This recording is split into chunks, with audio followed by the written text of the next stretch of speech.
Just bring one more of those. Do volleyball 3 times a week the same day. It's later in the evening, but Jasmine? She's a super athlete. Or not Jasmine, yeah, Jasmine. That's what I meant, yeah. Fun. Oh, no, it's red. Red's record. Multitasking. So Kara's very good at this. You're not going to get.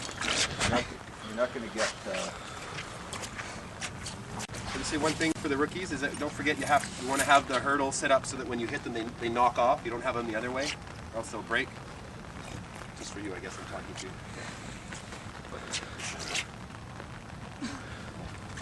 Okay. So this is the idea of lead leg, trail leg, and you're marching. And you want to do it as slow as possible. Right? So she really slows it down. And it just emphasizes the 2 actions of movement. Okay? Go ahead. So lead leg is straight over. Knee up, heel over, right down. Knee up, heel over, straight down. Okay? Heel up, knee over. The drive. And she does it real slow just to try and make sure they get arms and legs coordinated. Because some of them will just be so ridiculously uncoordinated. Okay, try that again. So just watch her right leg, which is her lead leg. So she's extending down to the ground. Okay. And then watch her trail leg. The trail leg's different, right? You're going to tuck heel, extend knee forward, and reach to the next hurdle. Tuck heel. Okay. Tuck it into your inside. Tuck, pull over, and then reach. So they'll leave their hips behind them. They actually should be pushing towards the next hurdle. Okay? Go ahead. So let's talk about leaning forward. You don't want that. No, you don't want that. You don't want that. You're running forward. Your hips are going to go. Right? This is natural movement. Yeah. They'll just naturally bend over. Okay. So I would say that then you can do it just using kind of a skipping motion. So this just tries to emphasize the push into the hurdle, more so like running. Probably be a little further apart once you start doing that. Okay. Again, 24 inches is accessible to the kids. 30 inches wouldn't be. 27 is even difficult for us.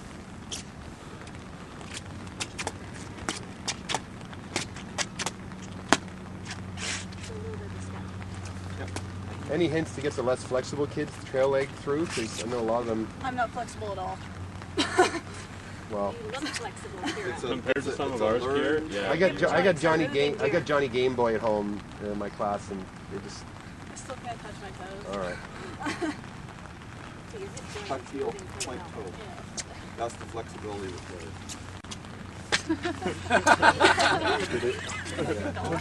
A lot of them do that.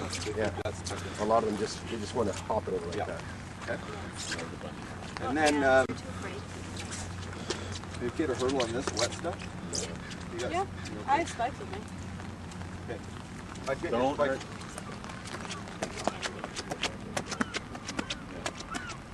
Graceful. You look pretty flexible to me. So just stand here and walk away and we'll clap. You don't have to push. Yes. Okay. So sometimes the kids get all hesitant and stutter to the hurdle and they forget about being aggressive into it. This drill somehow convinces them just to focus on the hurdle, go away. So if she starts walking, you could do this with 3 kids, and you clap and they just got to attack the hurdle. You just do that at whatever distance you got to figure it out. They got to figure it out. So they just go rather than start measuring and thinking. Getting all worried about The further, when they start, they're 12 meters back. They're all worried about what their lead leg will be, and it'll come natural to them once they practice. Okay? So that's the progressions I use for that. So I'd start with this for rhythm, right? The drills, and then try it. And that's about 20 minutes, right? Yeah. So if you have the red ones close enough so they can get the 3 strides? 7.5 meters. That's green dots. Green dots. We don't want to go anywhere but the green dots. Okay. 80 meters, green dots. That's we're doing technique. And we'll just Right, and then you want to bring them. Right. They're about probably just for that marching 1 meter apart, and then for the skipping 1.5 meters apart. Okay? Is that good, right? Good. Who's next? Line jumping, right? Standing in line when they're high jumping. So I think, and again, you got 20 minutes. So I tend to, wherever the mats end up being, I tend to draw 2 J's or cones. And a J curve for every high jumper is going to be different.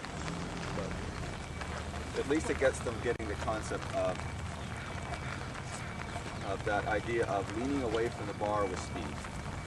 Okay? And so what I often do to start is I have them just to warm up a little bit, running in a circle, running in a circle, running in a circle, faster, faster, faster, faster, faster, and then stop them, and then get them to realize that the faster they ran, the more they lean. Stand closer to the side. Right? In order to keep on that course. They had to lean in order to maintain speed running on a curve. And so then transfer to that idea of when you take off in high jump, the idea that actually to go lean away from the bar. Because if you lean into the bar, you're going to hit the bar, right? So you're transferring speed up, and on planting you actually have to drive the inward knee away from the bar. So we do that both directions in a circle, and then actually have them start taking off and trying to drive up away from the mat. Okay, so just take off as many times as you can, every 3 steps, every 4 steps, as you go hard around the circle. It's a little warm up, and they're all doing it. Yeah. So that's 5 minutes, 3 or 4 or 5 minutes, right? And then come to the bar and get them, let them choose whatever line they want, which is your takeoff foot. Should be your outside foot. I'm right-handed, it's my left foot. And just have them go with a very low bar. We've got the rubber cord in there. It's in there, so use that rubber cord. And just have them scissor, trying to get the idea of driving away from the bar and the inside leg driving away from the bar. Get them jump and land on their. I've seen you do that before. First Jump and or land on their back, jump on shoulders. No, it's in the middle. So I just do scissors, scissors, scissors, scissors. Okay. Figure out which is their is takeoff leg. If someone's doing it wrong, I say go to try that line. Yeah. Let them have as many chances as they can. Just keep them coming. Get off Yeah. the mat quick. Keep them coming as fast as you can. Keith, I do the scissor just on the edge here. I just have them just do it. Yep. And then also do the this The where mat's they low enough turn that most like of this. them can get up onto the mat, I think. I'm just talking time on task because Yeah. if he's got somebody evaluate him Yeah. and he's going 1 or 2 at a time, he could be dead. Yeah. So if you've got a group of 12, got 2 lines and you're going, it's pretty quick. Yeah. That's it, Russ Ball. And That was really hard. yeah, so and then get the bar going up a little bit. And oftentimes you can get them scissoring red, right? And you tell them that. Oh, you guys have all got red already. Yeah. There's the odd student who can't do this, right? And you got to figure out what to do with them. Yeah. Because they just can't do it. They can't get themselves off the ground. They can reset the ball. Yeah, then you come and help. Right? I just quietly talk to them. And they don't mind. I just kind of say, do you mind help me? Oh, thank you. And we set the bar. Yeah. And then, yeah, as Richie said, just to get them, if they want to start, I don't force them to go onto their land on their shoulders yet, but then we try and go to the mat to practice that in 3 lines. And just that concept of looking over your shoulder as you're jumping, because that's what brings the hips up, right? And then tucking as you're over the bar and landing with your head, your chin down and on your on your shoulders, okay? And the small of your back. Okay? And we do that 3 times each. So get off the mat, go again. 3 lines, get them practicing, and then go back and start jumping. It's a 20-minute session, so then I start putting it up to the different reds, bronze, and just let them go for it. Yeah. And most of them are disappointed when the bell goes. Yeah, they get into it after Yeah. a while. Well, their fear Their fear disappears. gets, you just get the fear out of it, Dissipates, yeah. right? That's the And the most ones of that are these fearful. Circles around. For me, You want to just draw the circles out for triple? for triple, I think so. Yeah. I like them. That or the really supreme. They're not in there anymore, I don't think. Hula hoops. There's a whole bunch of bicycle tires around the The hula side. hoops. I like think 20 if you bicycle hit tires that on the wrong, side, you're going for a header. Yeah, I don't think they were there. I think we had the bicycle tire and those ones were fine. I think it's better to draw. Just draw I right think on way there. better to draw it. Except Safer. you have to do it Safer. every day. You're going to kill yourself. I've seen You kids just just. slip on those. It's the second person that's died in your thing so far. High jump and Yeah, well, triple jump. We haven't even got the throw events yet. I've had Bell being the evaluator a couple times, and he's just gone nuts on a couple Want to do things. shots and stuff real quick? So I just kind of went. Obviously, do the safety talk first. Blah blah blah blah. The biggest thing about this is you have to tell them you're pushing the ball. You're not throwing it. Okay, you can say putting it, but they don't know what that means. Right, so you're pushing it, you're not throwing it, because if they start to get the elbow away from the body and get the elbow involved, you could tear your bicep off, you could do all kinds of things like that. Can you die? You can't die yet, we're getting there. So, tell them to get the shot out of their palm and up onto their fingers. Okay, out of the palm, up onto the last part of your palm Dirty and neck, your clean fingers. palm. So that's where we are here. Otherwise you can't get that push away, then they want to start to throw it. Okay, so roll it up onto there. Second, high elbow. Elbow should be out, not down, right? Straight out. Tuck it in. We're not going to be really tight on the rules with our stuff, but technically they have to start to throw from the neck. You can't drop it off at all in real competitions.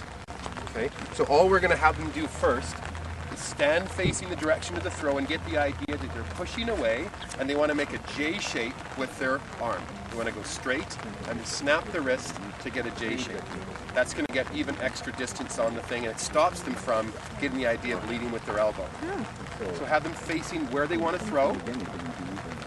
We always have arms working opposite each other. Tuck it in, elbow up, and they're going to push and just get that J shape idea. Okay? Snap with the wrist to the side. So they can all do that. That's pretty easy. And that's how you want to finish all of the throws. It all has to finish in this power position. You can't get too technical with it. Okay, so stand facing where they are. From tuck it here, and then bring this arm down and just up and snap. Okay? And they'll realize just with the arm part, how come I can't throw near the cones? Because there's a whole bunch of leg stuff involved. Then what you want to do is you want to turn them 180 degrees into the power position. So if I'm throwing this way, if I've just done these things, the power position is 180 degrees away. Same things with your arm. Same things with the shot. But you want to start them here. So tell them for the power position, now we're getting the lower legs involved. This is where the shot put's going to come from. So tell them to bend their back leg and their chest wants to be over their knee. That's a really easy technical thing to remember. Sometimes they go way too far down. That's for more advanced throwers. Just keep their chest over their knee. And then from here, they're going to do without the shot first. They're going to turn, press, press, press, press, and now up and release. Tell them to keep pressing it against their neck.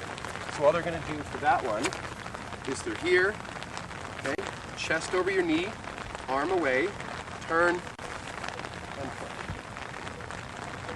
Simple, right? 2 or 3 of these, 2 or 3 of these.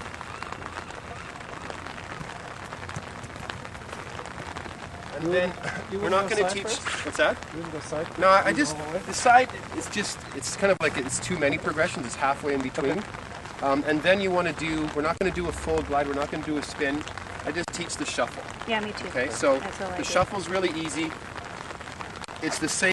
All you want to do is get to this position again, but have a little bit of a run up, right? So all you're going to do is you're going to start in this position, foot together, foot back, and now I throw. But you're going to do it much quicker, right? So you're here. And just have them practice that. Don't change the body shape. Press, arm away, and now they go into what you did before. And that's all you're going to have time for. Okay? Discus, nothing new on that one. This is actually the most dangerous one, right? This is from Mr. Thompson, of course. This is the most dangerous one. Javelin, we stay well away from each other. Shot put, they're fine because nobody slips. This is the one that slips off to the side, right?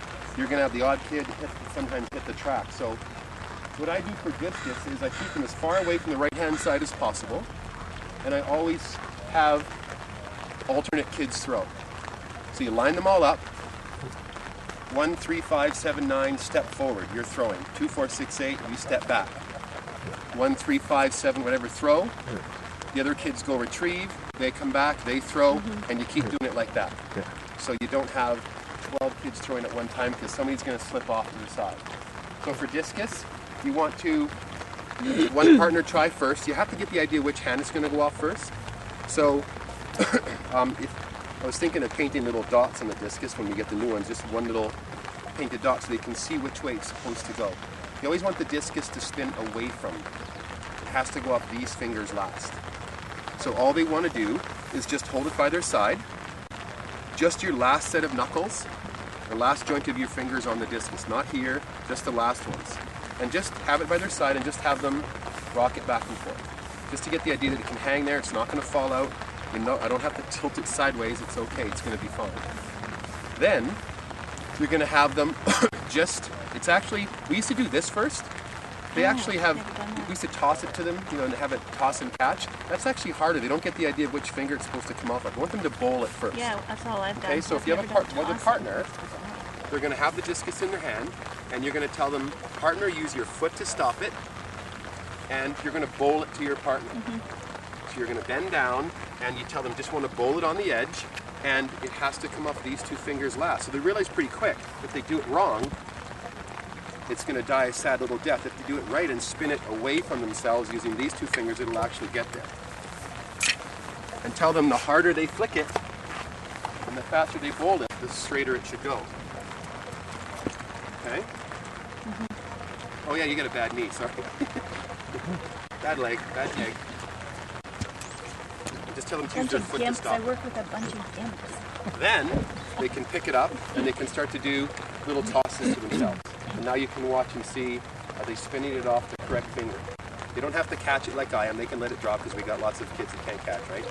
So they just want to get the idea that it comes off this finger next.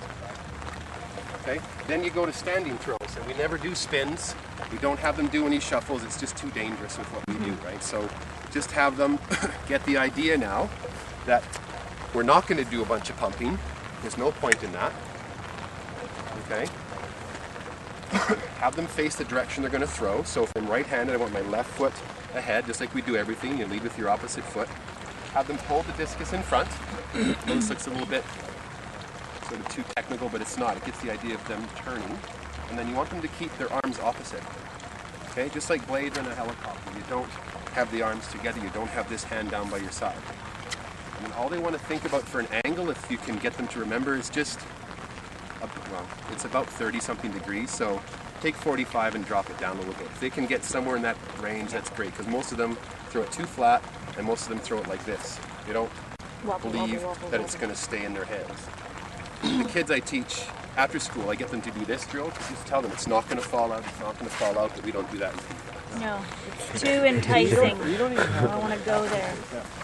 Definitely. Every year there's So one. we I should just set find that too many up. are flying off to the side. So we Yeah. should set that as a And we have to watch the lefties and the for everybody. They can because get then a you lot have of- the same They can go standards right because into you the can throw it a lot Yeah. farther. So I put the If I left-hand can- kids at the opposite Far end, yeah. far end so that they're Yeah, not but going we're on into the grass, kids. and I agree. I think they that got all be the the same shoes. They then. don't have the right footwear, and it's going to slip, right? If you want to, in your testing, I have one kid throw at a time when I test because I have to be able to watch it and see it. So if they're testing, if they want to do a bit of a shuffle step, that's okay, but not when I'm teaching. Okay. So have them face the direction they're going to throw. Hold the discus here. Wind back, keep the arms opposite, and then tell them as soon as they turn to throw, they got to think about turning their hand down. How do you get the proper angle? It's totally your left-hand side that dictates that. You want to throw from your back pocket up to your shoulder. So they always say, like if you had the discus in your hand, if you didn't have discus and you hit yourself, you'd hit yourself right in the back pocket. So that's where you want the discus to be. So I'm throwing this way, I turn, discus at my back pocket, I come up to my shoulder, and then release. Okay. Okay? Yep. Getting wet now. But the main part is having them get it off the right finger, so they're not spinning it off their baby finger. All the right-handers should be turning towards that wall. Yeah. And you know what? Even if it's going badly through the air, Yeah. or it's even flipping, if they don't get the right angle, it's kind of pointless. You can Yes. throw as hard as you want. If it's Too this flat. angle, you're not going to get any distance on it. Yeah. It's that 30 to 35 degree thing. Yeah. Low to high. Okay? Low to high. Good. All right, can we go in there?